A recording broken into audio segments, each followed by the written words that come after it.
পিছনে হলো ফেরাউনের বাহিনী, আর সামনে নিল্লাহ। আমি তো আমার সঙ্গী সাথীদেরকে নিয়ে মাঝখানে, এখন আমি কি করব? আমার আল্লাহ বলেন, মুসা রে, ও মুসা, ভয় পাওয়ার কোনো কারণ নাই, চিন্তা করার কোনো কারণ নাই। ওয়ালা তাহিনু ওয়ালা তাহজানু ওয়া আনতুমুল আ'লাউনা ইন কুনতুম মুমিনিন। ও মুসা, ভয় পাওয়ার কারণ নাই, চিন্তা করার কারণ নাই। মুমিনদেরকে সাহায্য আমি করব। আমি আল্লাহর উপর মুমিনদেরকে সাহায্য করাটা ওয়াজিব হয়ে যায়। কন্যা সুবহানাল্লাহ। ও মুসা, তুমি চিন্তা করো, বিরাট বড় এক রাষ্ট্রপ্রধান, এত বড় একটা শক্তিশালী বাহিনীর সামনে তোমাকে একা একা ছেড়ে দিয়ে আমি আল্লাহ রাব্বুল আলামিন নিষ্ক্রিয় ভূমিকা পালন করব, এটা কখনো হতে পারে না রে মুসা। কন্যা সুবহানাল্লাহ। ও মুসা, তোমার হাতে যে আসা আছে, তোমার হাতে যে লাঠি আছে, ওটাকে বিসমিল্লাহ বলে নীল নদীর উপর বাড়ি দাও। সাথে সাথে হযরত মুসা আলাইহিস সালাম ওই আসা দিয়ে, লাঠি দিয়ে বিসমিল্লাহ বলে নীল নদীর পানির উপর বাড়ি দিল। সাথে সাথে নীল নদীর পানির ভিতর দিয়ে আল্লাহ রাব্বুল আলামিন 12টা কুদরতি রাস্তা তৈরি করে দিলেন। কন্যা সুবহানাল্লাহ। হযরত মুসা আলাইহিস সালাম এই 12টা গোত্রের লোক নিয়ে 12টা রাস্তার ভিতরে ঢুকে পড়লেন। রাস্তা পার হয়ে একেবারে নদীর সেই পারে চলে যাচ্ছেন। এই সময় ফেরাউন দেখতেছে মুসা আলাইহিস সালাম সাথী সঙ্গী চলে যাচ্ছে। ফেরাউন আরো দ্রুত বেগে এগিয়ে আসতেছে ধরার জন্য। কাছে যখন আসলো, ফেরাউনের মনে পড়ে গেল, আমার তো মৃত্যু হবে নীল নদে, আমার তো হায়াত দেওয়া হয়েছে। আল্লাহ তাআলা আমাকে জানিয়ে দিয়েছেন নীল নদে না গেলে আমি মরবো না। এখন যদি নীল নদে যাই তাহলে তো আমি নিশ্চিত মরে যাব। তাই যাত্রা বিরতি দেওয়ার জন্য চেষ্টা করতেছে, ঘোড়াকে থামানোর জন্য চেষ্টা করতেছে। এই সময় আল্লাহ রাব্বুল আলামিন একটা ফেরেশতাকে ঘুড়ি বানায়া, সুন্দরী ঘুড়ি বানায়া ফেরাউনের এই ঘোড়ার সামন্ত দিক দিয়ে ছেড়ে দিলেন। সাথে সাথে ফেরাউনের ঘোড়াটা পাগল হয়ে গেল। ওই ঘোড়ার মধ্যে সেক্স আসলো, ঘুড়িকে ধরার জন্য পাগল পারা হয়ে গেল, ঘুড়ির পিছনে দৌড়াইতেছে।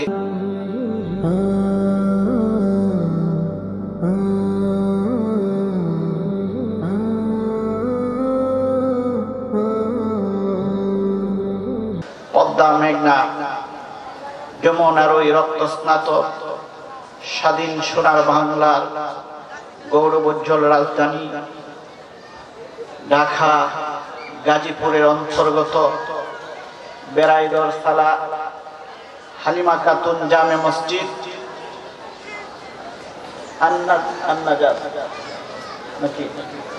আন-নাজাত আহমদিয়া হিফজুল কোরআন মাদ্রাসা কর্তৃক আয়োজিত আজকের ওই বাৎসরিক তাফসীরুল কোরআন মাহফিলের মুহতারাম সভাপতি জনাব মাওলানা আব্দুল হালিম সাহেব, আতালাল্লাহ উমরাহু বারাকাল্লাহু ফি হায়াতি,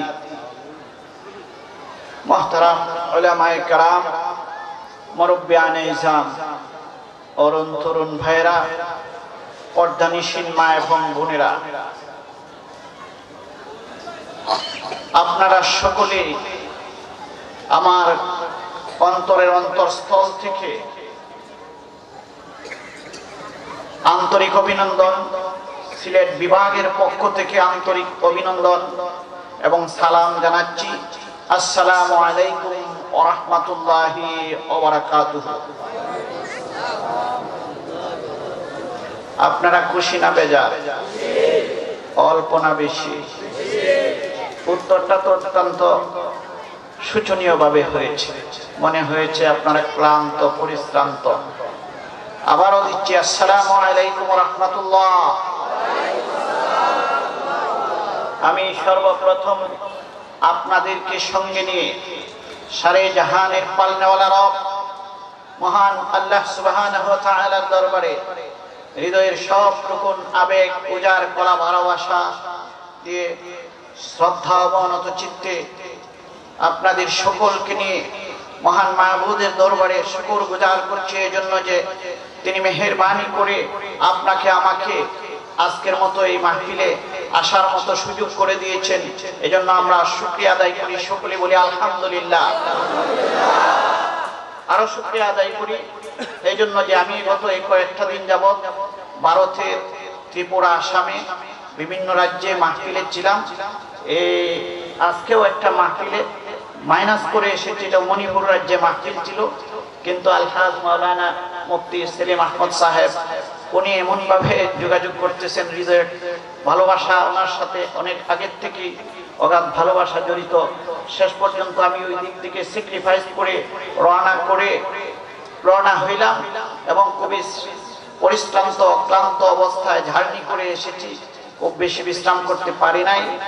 আল্লাহ সুবহানাহু ওয়া তাআলা ওই যে আপনাদের কাছে এনে সময় মতো হাজির হওয়ার সুযোগ করে দিয়েছেন, আমি যে আমার ওয়াদা রক্ষা করতে পেরেছি এজন্য আবারও শুকরিয়া আদায় করি, সকলে বলি আলহামদুলিল্লাহ। হাজিরানে কেরাম, দুপুরের পর থেকে শুরু করে কোরআনের পাখিরা, বুলবুল পাখিরা, ওই হাফিজিয়া মাদ্রাসার ছাত্রগণ তেলাওয়াতে কালামে পাক ইসলামী সঙ্গীতের মাধ্যমে মাতোয়ারা করে তুলেছে আপনাদেরকে। অত্র এলাকার সুনামধন্য খ্যাতিনামা উলামায়ে কেরামগণ বিকাল থেকে গুরুত্বপূর্ণ আলোচনা আপনাদের সামনে পেশ করেছেন। আমার সামনে এই মাত্র আলোচনা করে গিয়েছেন জনাব মাওলানা নাঈম বিন নূর সাহেব, নাকি শাহ মোহাম্মদ নাঈম নূর সাহেব। এরপরে আজকের প্রধান অতিথি জনাব মাওলানা সরওয়ার হুসাইন ইয়াকুবি সাহেব, উনিও আমার পরপর এসে আলোচনা করবেন। আমি ভূমিকা লম্বা করতে চাই না। হাজিরানে কেরাম, আপনাদের সামনে আমি কালামে হাকিম কোরআনে কারীমের ছোট্ট একখানা আয়াত তেলাওয়াত করেছি সূরা আলে ইমরান থেকে। এর নাজিলের সময়কাল, প্রেক্ষাপট, ভূমিকা বিস্তারিত আলোচনা না করে সরল অর্থ বলে আমি শুধু কিছু সরল আলোচনা দিব আপনাদের উদ্দেশ্যে। কারণ অত্র এলাকার যে সমস্ত শ্রোতা মণ্ডলী এখানে এসেছেন ওরা আমার অত্যন্ত প্রিয় ভাজন। অনেকেই বারবার মোবাইল করেছেন, কখন আসতেছেন, কোন সময় আলোচনা করবেন। সরল মনা মানুষগুলি, শ্রমিক ভাই বন্ধুরা এখানে বসে আছেন, আপনাদের উদ্দেশ্যে সরল সহজ আলোচনা করার চেষ্টা করব। আল্লাহ সুবহানাহু ওয়া তাআলা যেন তৌফিক দান করেন, সকলে বলি আমিন। হাজিরানে কেরাম, মহান আল্লাহ সুবহানাহু ওয়া তাআলা তার কালামে হাকিম এমন একখানা কিতাব আমাদের জন্য নিয়ামত স্বরূপ দিয়েছেন, যার কোনো তুলনা হয় না, যার বিকল্প আকাশের নিচে জমিনের উপরে আর নাই। কথা ঠিক কিনা? পূর্বেকার যুগের নবী রাসূলগণ পৃথিবীতে যারা এসেছিলেন ওনাদের কাছে মুজিজা স্বরূপ যে কিতাব আল্লাহ সুবহানাহু ওয়া তাআলা দিয়েছিলেন, সেই কিতাব আজ আর দুনিয়াতে সেইভাবে নেই। কারণ নবীগণ দুনিয়া থেকে চলে গেছেন, মুজিজাও চলে গেছেন। কথা ঠিক কিনা?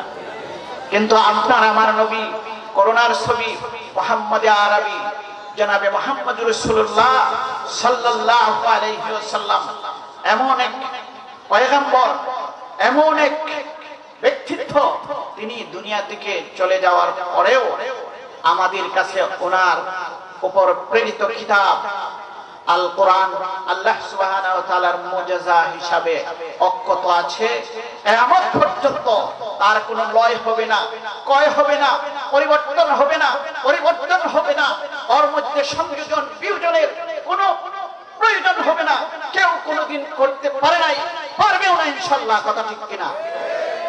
আর সেই কিতাব ফামানিত্তাবিয়া হুদায়া, এমন একখানা কিতাব, এর কাছে যারা আসবে তাদেরকে কোরআন হেদায়েত করবে, এই কিতাব হেদায়েত করবে।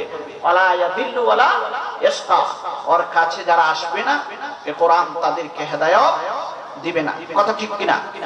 এজন্য বলবো ভাই বন্ধুগণ, যারা এখনো প্যান্ডেলের বাহিরে আছেন, মেহেরবানি করে প্যান্ডেলের নিচে সহিহ নিয়তে বসেন কোরআন থেকে হেদায়েত গ্রহণ করার জন্য। আল্লাহ তাআলা আমাদের সবাইকে যেন কোরআন থেকে হেদায়েত দান করেন, সকলে বলে আমিন। হাজিরানে কেরাম, আল্লাহ সুবহানাহু ওয়া তাআলা তার কালামে হাকিমে বলতেছেন, ইয়া আইয়ুহাল্লাযীনা আমানু হাক্কা তুকাতিহি ওয়া লা তামুতুন্না ইল্লা ওয়া আনতুম মুসলিমুন। ওহে বিশ্বাসীগণ, ওহে ঈমানদারেরা, তোমরা আল্লাহকে ভয় করো করার মতো, আর অবশ্যই মুসলমান না হয়ে মৃত্যুবরণ করো না। কন্যা সুবহানাল্লাহ। আল্লাহ তাআলা বলতেছেন, ও বিশ্বাসীরা, ও ঈমানদারেরা, তোমরা আমি আল্লাহকে ভয় করো করার মতো, আর কি করবা, তোমরা মুসলমান না হয়ে মরিবা না। অত্যন্ত কঠিন কথা, অত্যন্ত ভয়াবহ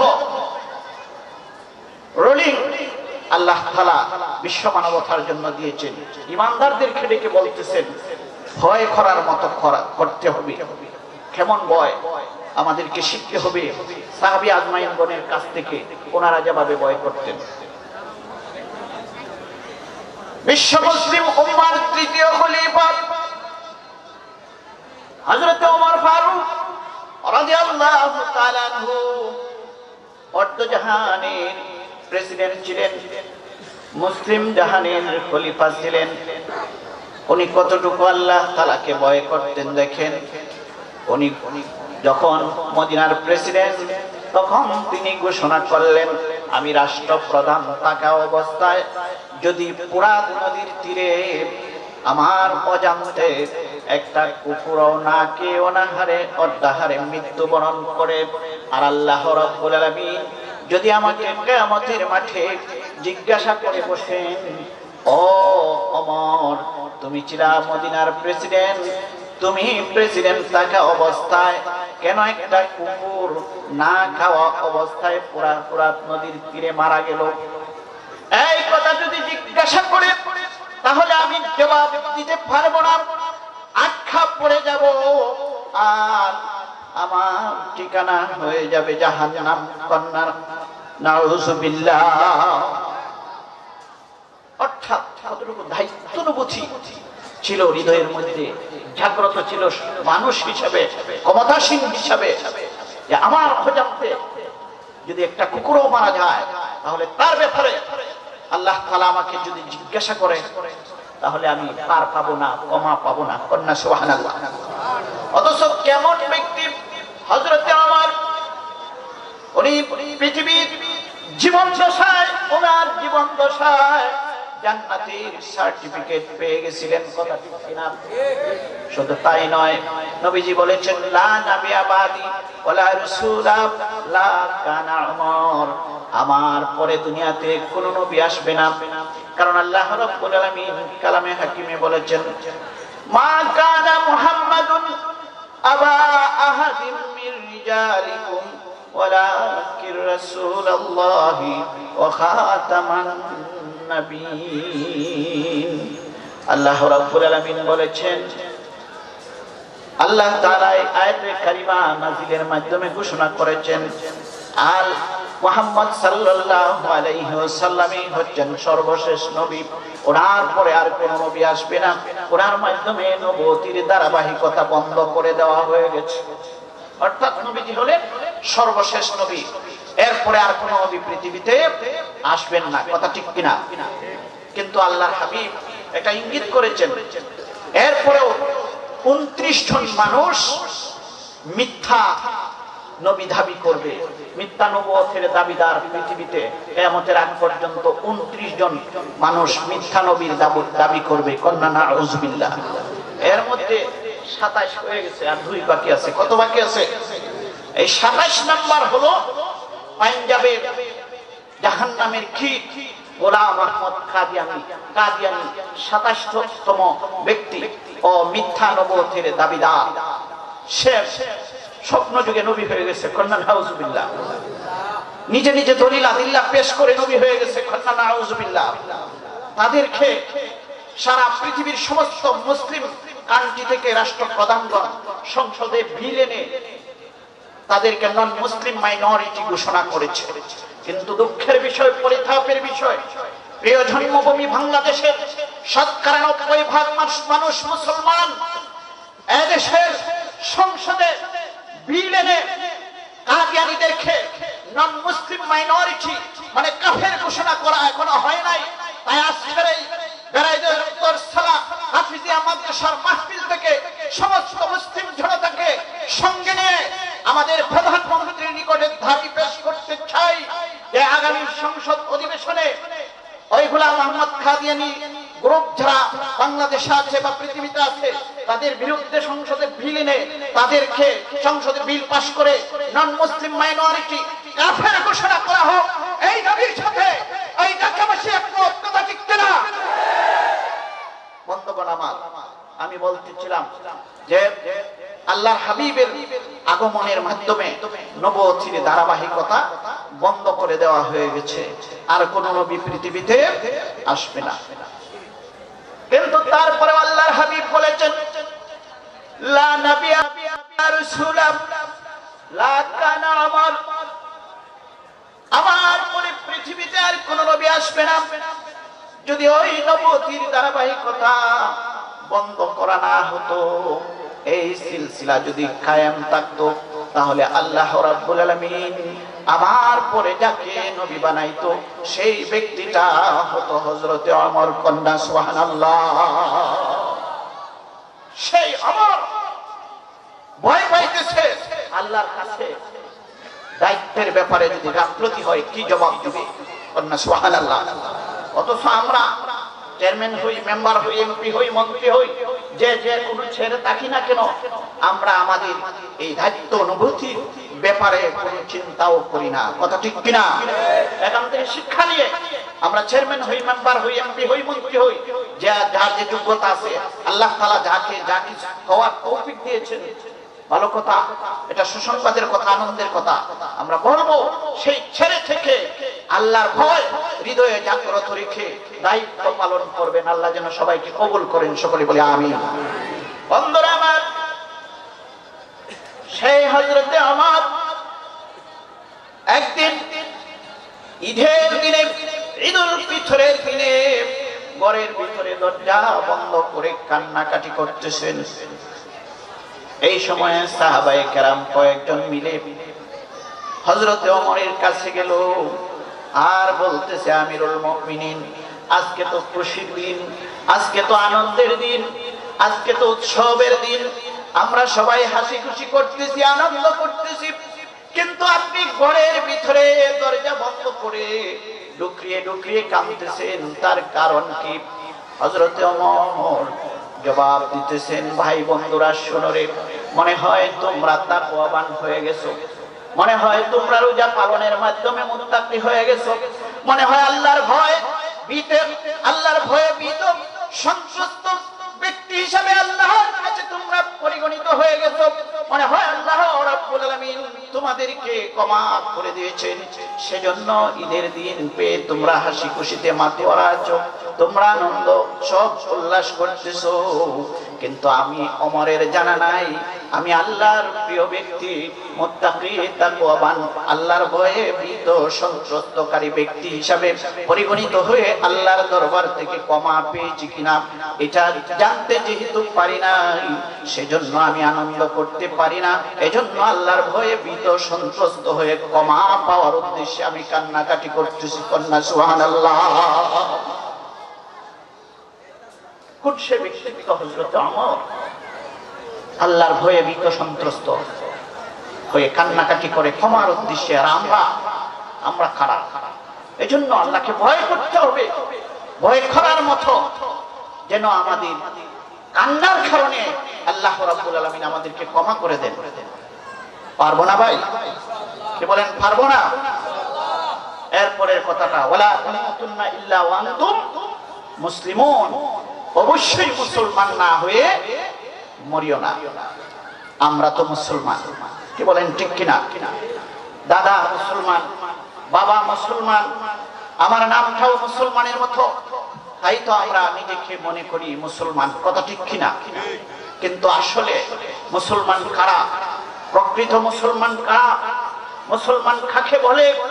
মুসলমানের সংজ্ঞা কি, মুসলমান এবং কাফেরের মধ্যে পার্থক্য কি, সে ব্যাপারে আমরা অবহিত নই। কথা ঠিক কিনা?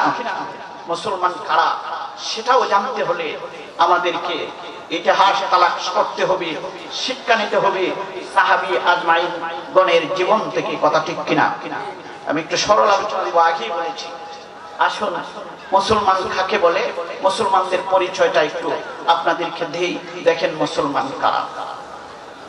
কাদিসিয়ার যুদ্ধের পর মহারাজ নগরী অবরোধ করা হলো, তাই কৃষ্ণ নদীর কিনারে দাঁড়িয়ে আছেন ৬০,০০০ সৈন্য নিয়ে সেনাপতি সাদ বিন আবি ওয়াক্কাস রাদিয়াল্লাহু তাআলা আনহু। কন্যা সুবহানাল্লাহ। সামনে খরস্রোতা নদী, উত্থাল তরঙ্গমালার ঢেউ চলতেছে নদীর মধ্যে, বিরাট ঝড় তুফান সাইক্লোন চলতেছে, এত অন্ধকার হাতের পিঠ দেখা যায় না। কন্যা সুবহানাল্লাহ। আর যে নদী, নদী পারাপারের কোন রাস্তা নাই, কালভার্ট নাই, সেতু নাই, ব্রিজ নাই। এই সময় হযরত সেনাপতি সাদ আবি ওয়াক্কাস রাদিয়াল্লাহু তাআলা আনহু সৈন্যদের উদ্দেশ্যে বলতেছেন, ও আল্লাহর সৈনিকেরা, রাসূলের সাহাবীরা শুনো রে, আমরা হৃদয় থেকে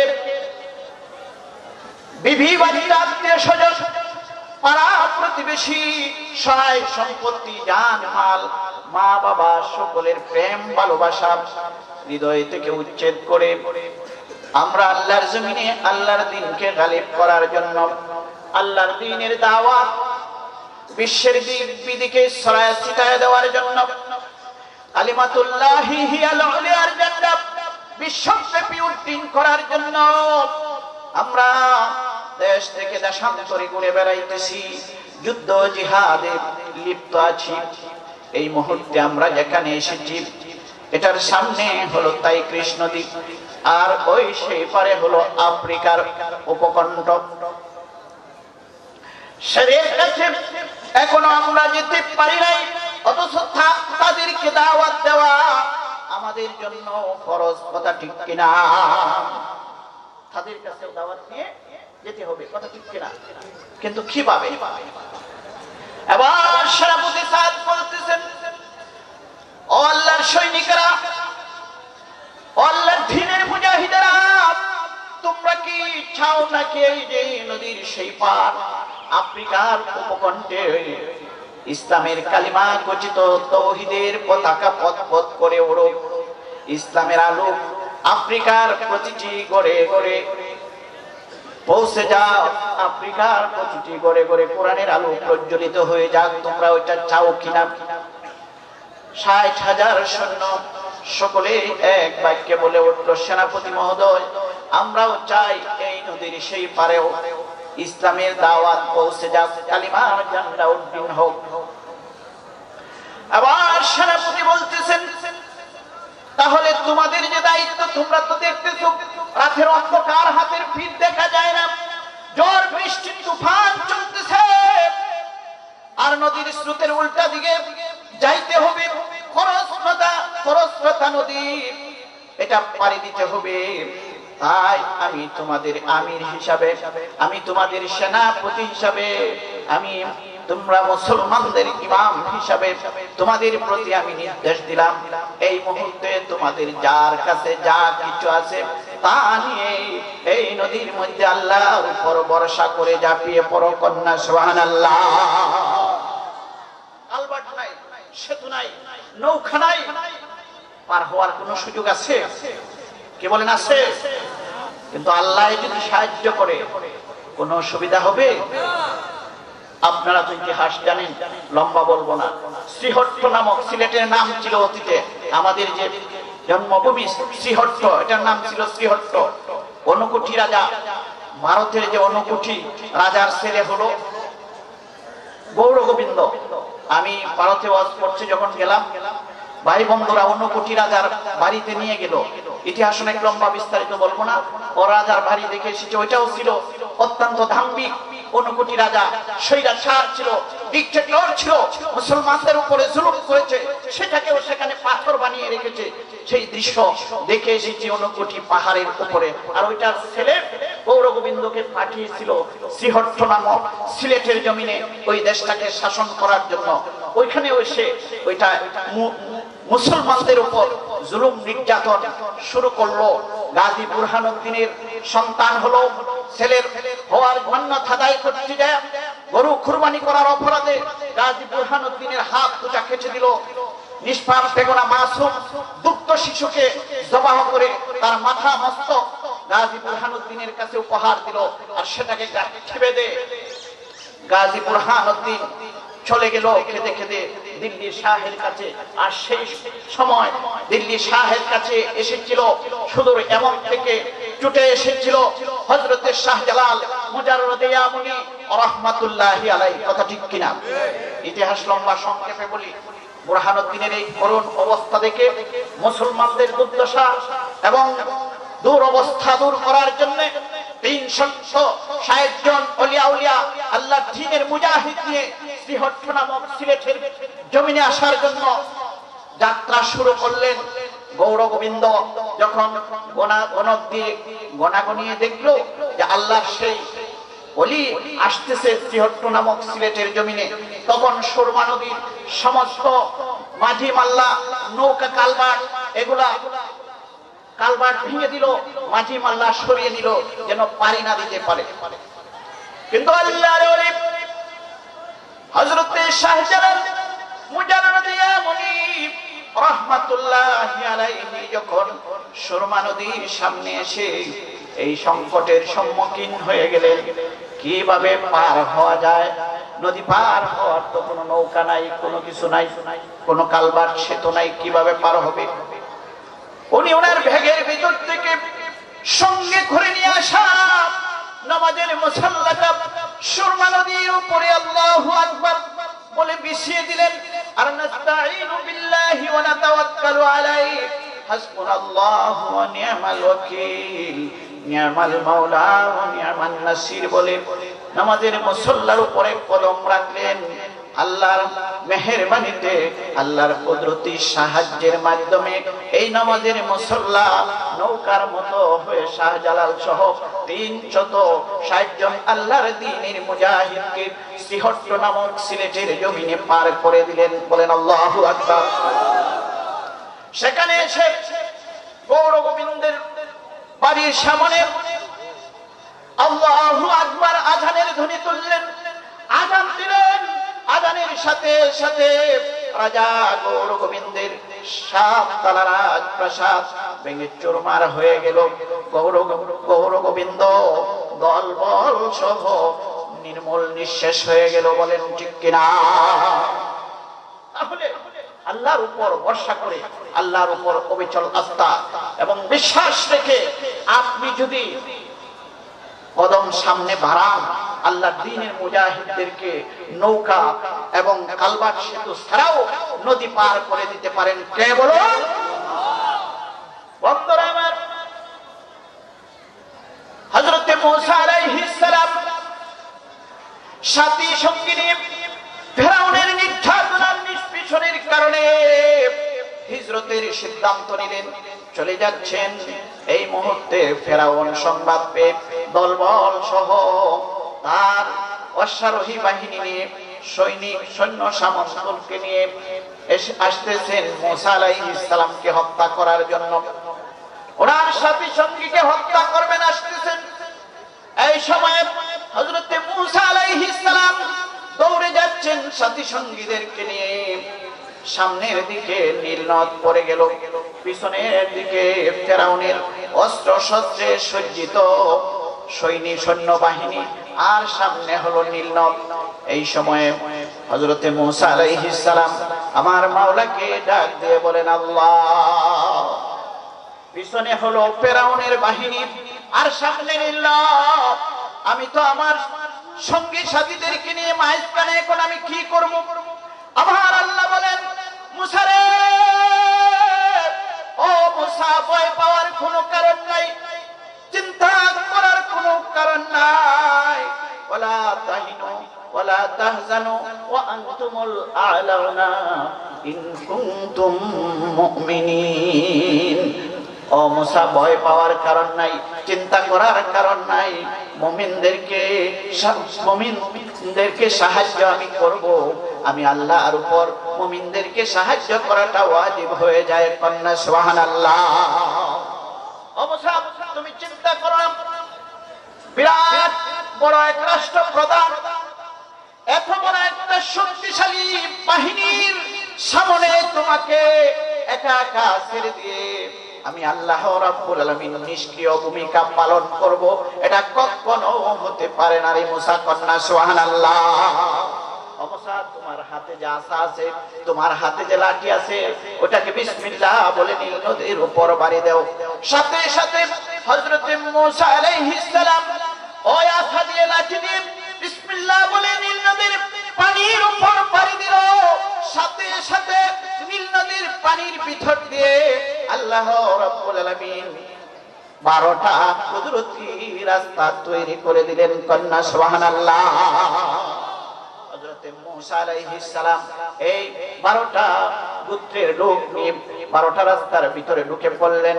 রাস্তা পার হয়ে একেবারে নদীর সেই পারে চলে যাচ্ছেন। এই সময় ফেরাউন দেখতেছে মুসা আলাইহিস সালাম সাথী সঙ্গী চলে যাচ্ছেন। ফেরাউন আরো দ্রুত বেগে নিয়ে আসতেছে ধরার জন্য। কাছে যখন আসলো, ফেরাউনের মনে পড়ে গেল আমার তো মৃত্যু হবে নীল নদে, আমার তো হায়াত দেওয়া হয়েছে।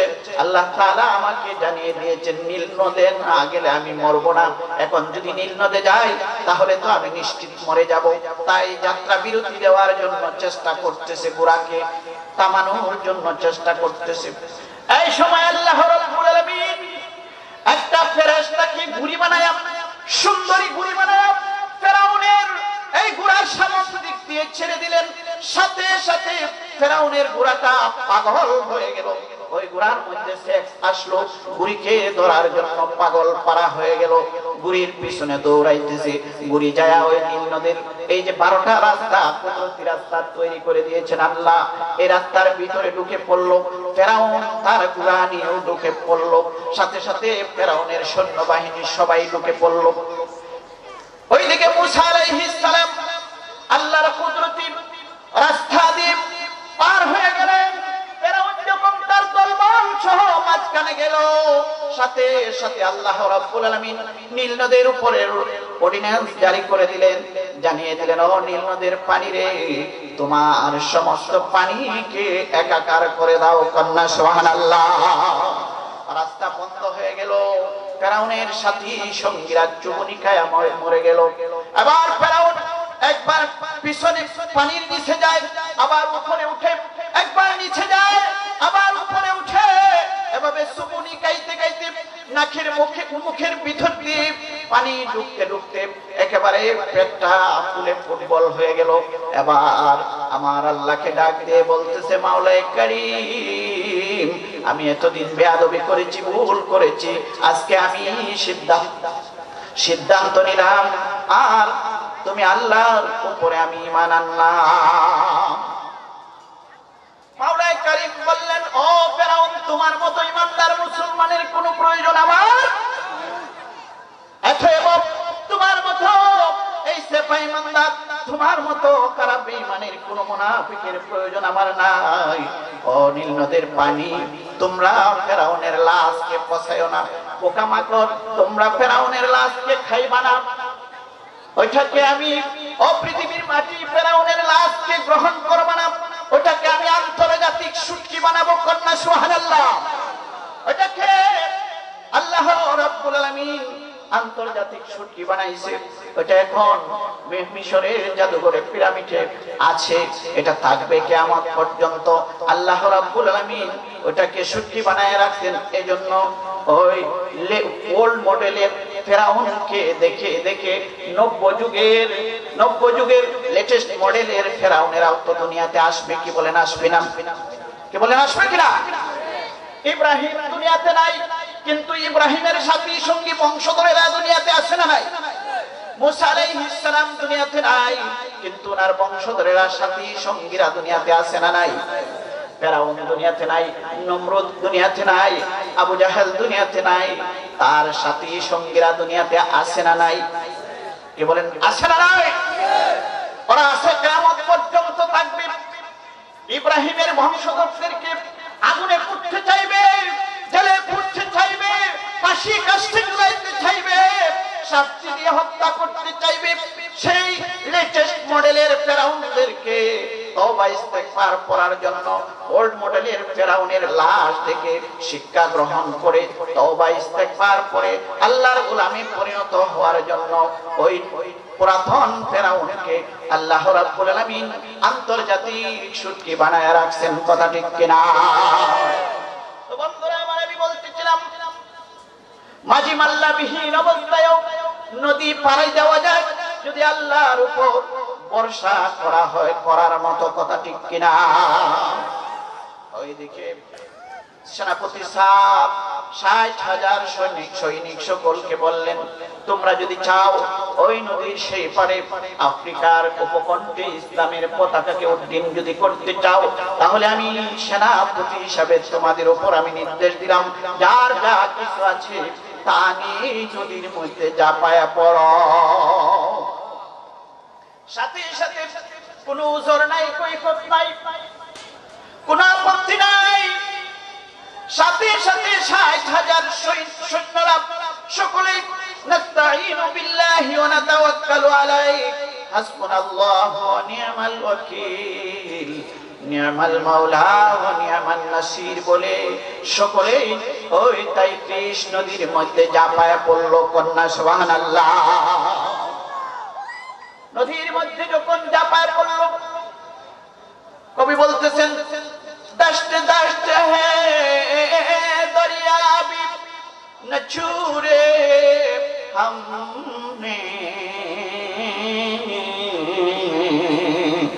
दश्त दश्त है दरिया भी न छूरे हमने, बहर जुल्मोत पे दौरा दे गोरे हमने। আমরা তো সেই মুসলমান যে মুসলমানেরা তাই কৃষ্ণনদীর উপর দিয়ে গোড়া দাপিয়ে আফ্রিকার উপকণ্ঠে ইসলামের আলোকে প্রজ্বলিত করেছিল। আমরা তো সেই মুসলমান। কথা ঠিক কিনা? কিন্তু সেই মুসলমান আজ আর নাই। কথা ঠিক কিনা? বন্ধুরা আমার, ঐতিহাসিকগণ লেখেন, যখন আল্লাহর উপর ভরসা করে ৬০,০০০ সৈন্য নদীর মধ্যে ঝাঁপ দিল, আল্লাহ রাব্বুল আলামিন ওই নদীর পানির ভিতর দিয়ে কুদরতি পাথরের রাস্তা তৈরি করে দিল। কন্যা সুবহানাল্লাহ। তারা যখন ওই নদীর ভিতর দিয়ে ঘোড়া দাপিয়ে যাইতেছিল, তখন পাথরের সঙ্গে ঘোড়ার খুরের বাড়ি লাইগা বিকট আওয়াজ হইতেছিল। কন্যা সুবহানাল্লাহ। ৬০,০০০ সৈনিক সকলেই ওই নদীর সেই পারে যায় হাজির হয়ে গেল। বলেন আল্লাহু আকবার। এবার সেনাপতি সাহেব বলতেছেন, ও আল্লাহর সৈনিকেরা, এবার বলো তোমাদের সবকিছু ঠিক আছে না কারো কিছু হারানো গেছে? সৈনিকেরা সকলে বলতেছে, সেনাপতি মহোদয়, আমাদের সব কিছু ঠিক আছে। কন্যা সুবহানাল্লাহ। একজন শুধু বলতেছে যে, সেনাপতি মহোদয়, আমার একটা মাটির পেলা হারানো গেছে। কি হারানো গেছে? মাটির একটা পেলা। এবার সেনাপতি সাহেব নদীর কিনারে দাঁড়ায় এই নদীর পানির উদ্দেশ্যে বক্তব্য শুরু করে দিলেন। কন্যা সুবহানাল্লাহ। উনি বলতেছেন, ও নদীর পানি, শুনো রে, আমরা আল্লাহর দ্বীনের মুজাহিদ।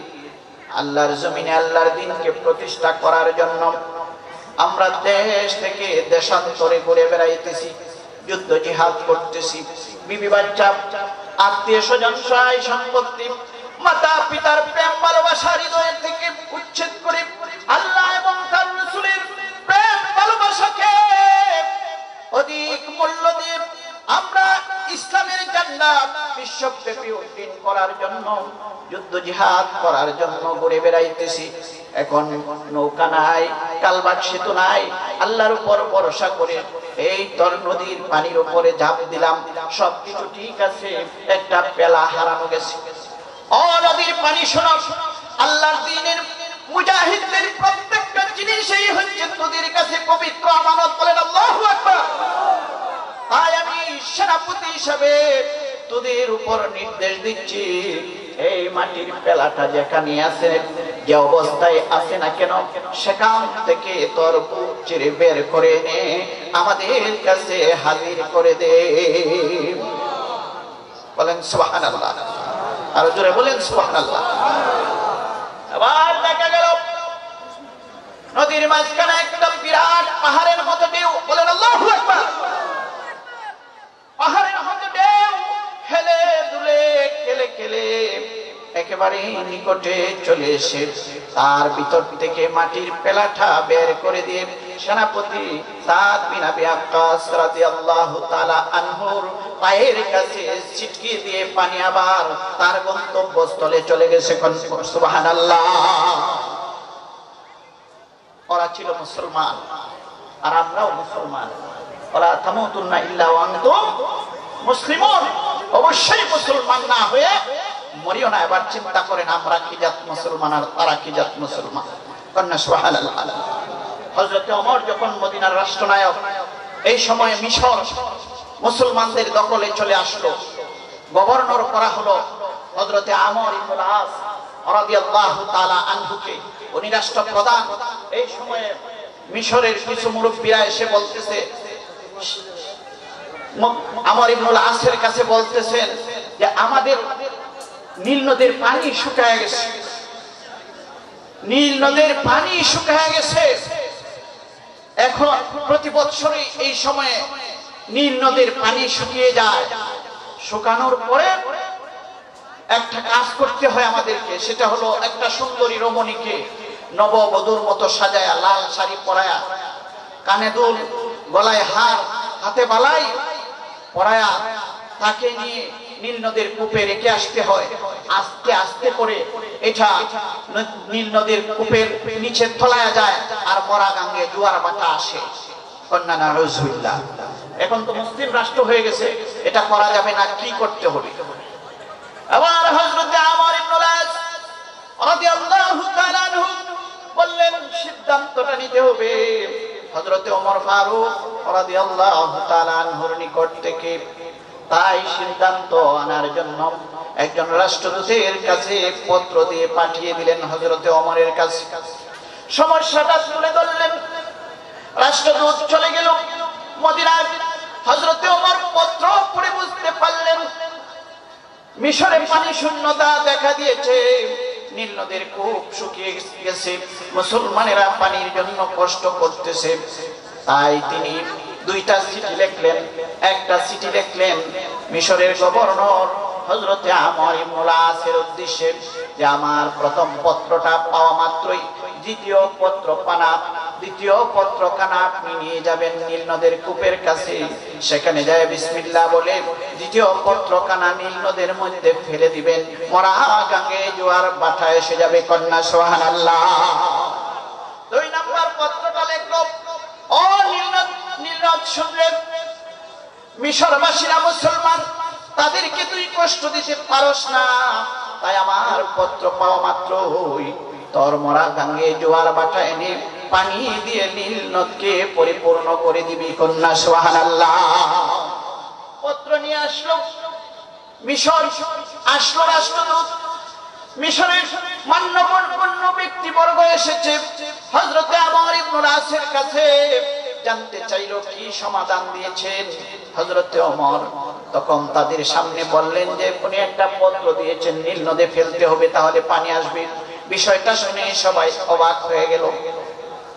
আশ্চর্য হয়ে নীল নদীর কূপের কাছে দাঁড়ায় রইল।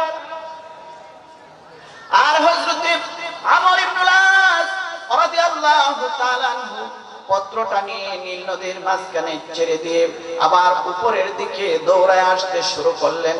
কিন্তু দেখা গেল সাথে সাথে ওই নীল নদীর কূপের কাছে পত্রটা ফেলে দেওয়ার সাথে সাথে মরা গাঙ্গে জোয়ার বাটা এসে হযরতে আমর ইবনুল আস রাদিয়াল্লাহু তাআলা আনহুকে গোসল করায়া দিল। কন্যা সুবহানাল্লাহ, সুবহানাল্লাহ, আলহামদুলিল্লাহ, লা ইলাহা সুবহানাল্লাহ, আলহামদুলিল্লাহ, লা। একটা ঘোষণা শুনেন, আমি যে একটা ছেলে হারানো গেছে, তানভীর নামে একটা ছেলে হারিয়ে গেছে। কেউ যে কেউ পেয়ে থাকেন স্টেজে নিয়ে আসবেন, কারণ ওনার অভিভাবক খুব কষ্ট করতেছেন, টেনশনে আছেন। আপনারা তানভীর নামক ছেলেটাকে পাওয়া গেলে স্টেজে নিয়ে আসবেন। লা ইলাহা ইল্লাল্লাহ, লা ইলাহা ইল্লাল্লাহ। নবী মানো, নবী চিনো, মানো নবীর নীতি।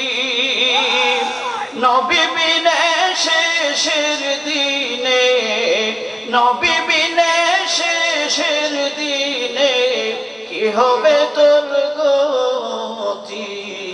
লা ইলাহা ইল্লাল্লাহ। আরো জোরে। অস্ত্র ছাড়া যুদ্ধ করে দুনিয়া করলেন বিজয়।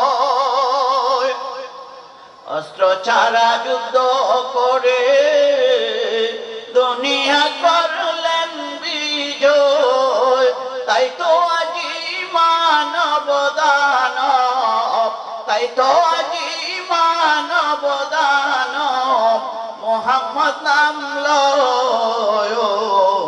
লা ইলাহা ইল্লাল্লাহ, লা ইলাহা ইল্লাল্লাহ, লা ইলাহা ইল্লাল্লাহ মুহাম্মাদুর রাসূলুল্লাহ সাল্লাল্লাহু আলাইহি ওয়াসাল্লাম। আপনাদের মনে আছে তো ৬০,০০০ সৈন্য নিয়ে সেনাপতি সাদ হাজির হলো আফ্রিকার উপকণ্ঠে, মনে আছে তো ইনশাআল্লাহ। এবার ওদেরকে নিয়ে থাকবে কোথায়? খ্রিস্টান ইহুদিরা তাদেরকে জায়গা দিবে, থাকতে দিবে, আদর আপ্যায়ন করবে? কখনো নয়। এবার সেনাপতি নির্দেশ দিলেন আফ্রিকার জঙ্গলে তাবু তৈরি করো, এখানে থাকতে হবে। তাবু নির্মাণ করা হলো। এবার সৈন্যরা বলতেছে, সেনাপতি মহোদয় এখানে সাপ আছে, বল্লুক আছে, এখানে সিংহ আছে, বাঘ আছে, বড় বড় হিংস্র জন্তু জানোয়ারেরা আছে, এখানে আমাদের জন্য তো এটা সমস্যা, কি করব? সেনাপতি সাদ বললেন আমাকে একটা মঞ্চ তৈরি করে দাও। আল্লাহু আকবার। একটা মঞ্চ তৈরি করা হলো। এখানে মঞ্চের উপরে সেনাপতি সাদ দাঁড়িয়ে বলতেছেন, ইয়া আইয়াতুহাল হাশরাত ওয়াসসিবা ওয়া আসহাবি রাসূলুল্লাহ সাল্লাল্লাহু আলাইহি ওয়াসাল্লাম। কন্যা সুবহানাল্লাহ। উনি মঞ্চে দাঁড়িয়ে এই জঙ্গলের হিংস্র জন্তু জানোয়ারের উদ্দেশ্যে বক্তব্য দিতেছেন। বলেন আল্লাহু আকবার। তিনি বলতেছেন, ও জঙ্গলের হিংস্র প্রাণীরা শোনো রে, আমরা আল্লাহর সৈনিক, রাসূলের সাহাবী, আল্লাহর দ্বীনের মুজাহিদ। আমরা এসেছি আফ্রিকার উপকণ্ঠে ইসলামের আলোকে প্রজ্বলিত করার জন্য। এখন আমাদের জায়গা নাই, জমি নাই, থাকার কোনো বাসস্থান নাই। আমরা জঙ্গলে তাঁবু নির্মাণ করেছি, এখানে থাকবো। কিন্তু মানুষ যেখানে থাকে, হিংস্র প্রাণীরা সেখানে থাকতে পারে না। তাই আমি মুসলমানদের নেতা হিসাবে, মুসলমানদের সেনাপতি হিসাবে আমি তোমাদের প্রতি নির্দেশ দিচ্ছি, তোমরা আগামীকাল সূর্য উদয়ের পূর্বে যার যা কিছু আছে সব কিছু সঙ্গে নিয়ে জঙ্গল ছেড়ে অন্যত্র চলে যাবে। যদি না যাও, সূর্য উদয়ের পরে যদি তোমাদের কাউকে পাওয়া যায়, তাহলে তরবারি দিয়ে ফয়সালা করা হবে। দেখা গেল ভোরের মুয়াজ্জিন ফজরের আযান দিলেন। আল্লাহু আকবার, আল্লাহু আকবার। যখন আযান সাপের কাতারে সাপ, বাঘের কাতারে বাঘ, সিংহের কাতারে সিংহ, বল্লুকের কাতারে বল্লুক, লাইন ধরে মার্চ করে জঙ্গল ছেড়ে অন্যত্র চলে গেল। কন্যা সুবহানাল্লাহ। আমরা তো সেই মুসলমান যাদের কথা শুনে জঙ্গলের হিংস্র জন্তু জানোয়ারেরা ভয় পেয়ে জঙ্গল ছেড়ে অন্যত্র চলে যেত। কথা ঠিক কিনা? আজকে আমরা মুসলমান, আমরা মার খাচ্ছি কাশ্মীরে, মার খাচ্ছি আরাকানে, মার খাচ্ছি ফিলিস্তিনে, মার খাচ্ছি আফগানে, মার খাচ্ছি বসনিয়ায়। কারণ একটাই, আজকে মুসলমানেরা আমরা আমাদের ঐতিহ্যকে হারিয়ে ফেলেছি। কথা ঠিক কিনা? ও জমানা মে মুআজ্জাজ তে মুসলমান হোকর, ও জমানা মে মুআজ্জাজ তে মুসলমান হোকর, और तुम मुखार हुए तारीखे कुरआन पर। আমরা মুসলমান, আমাদের একমাত্র অবলম্বন ছিল, এক হাতে ছিল তলোয়ার আর এক হাতে ছিল কোরআন। কন্যা সুবহানাল্লাহ। আমরা আমাদের অবলম্বন কোরআন এবং তরবারিকে যখন ছেড়ে দিয়েছি, তখন থেকে বসনিয়া, চেচনিয়া, ফিলিস্তিন, ফিলিপাইন, আফগান আর আরাকানে মার খেতে শুরু করেছি। কথা ঠিক কিনা?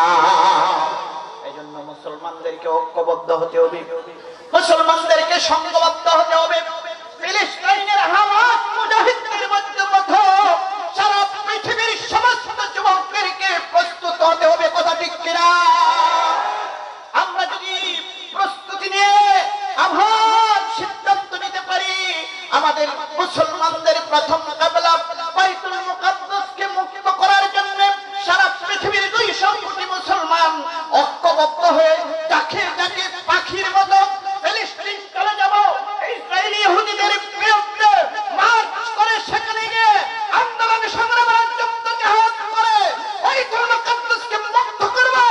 আমরা সেই সিদ্ধান্ত যদি নিতে পারি, তাহলে আজও জঙ্গলের হিংস্র জন্তু জানোয়ারেরা, পৃথিবীর ইহুদি খ্রিস্টানেরা আমাদেরকে ভয় পেতে বাধ্য হবে। কথা ঠিক কিনা?